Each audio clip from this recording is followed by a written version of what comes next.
1900, Marie Howland started Fairhope Public Library in her own home.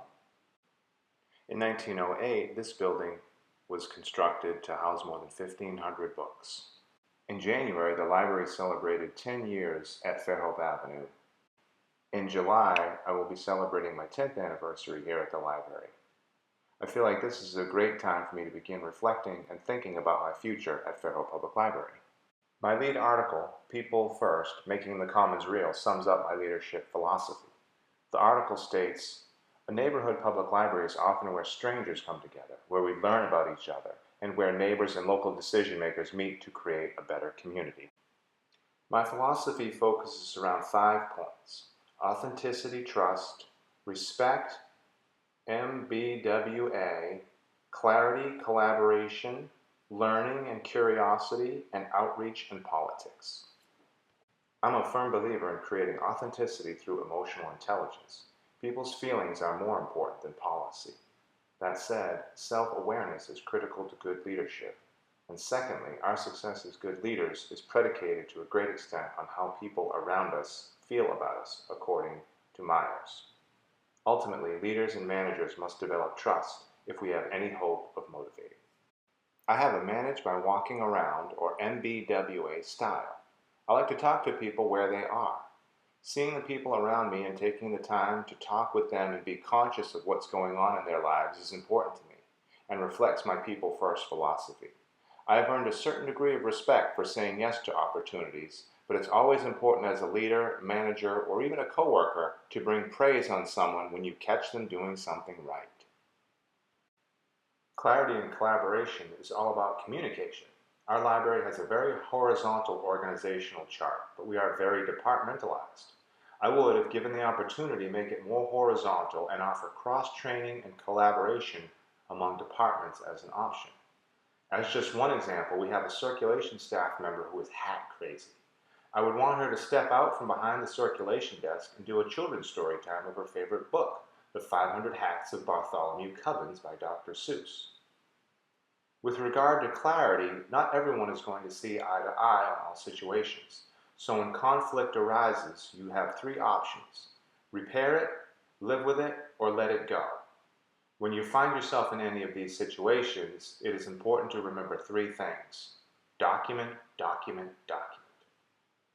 Also, my former director and now mentor, Ilsa, helps me keep things in perspective.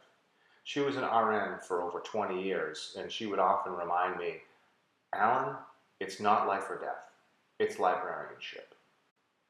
As someone who earned my degree later in life, I'm a strong advocate of lifelong learning, and this role rests at the public library. First, I would offer staff professional development, whether it's a 1-hour webinar about a new app or a local conference on the topic of interest to public libraries. Additional learning is critical to librarians. A lesson I learned in retail management applies to libraries too. Library staff have valuable perspectives and information because they are on the front lines with patrons, and they know what is working and what is not. Those people, Myers says, have the answers, provided we are willing to listen and people feel safe enough to tell us. With outreach and politics, we shift a bit from internal to external influences of public librarianship. We have lots of partnership opportunities within our city, including other city departments, higher education, public schools, public safety, and businesses, just to name a few. Do you tell people you are a librarian? Well, you should. The best advocates for libraries, believe it or not, are, of course, librarians. I know it sounds crazy, right? But John Kroska, who runs every library, says whatever the campaign, more funding, a new library, whatever, he states, the public wants to engage with librarians, and not just degreed librarians, but all library staff. He adds, we do a lot of training for the librarian as candidate because you are the candidate, whether you want to be or not.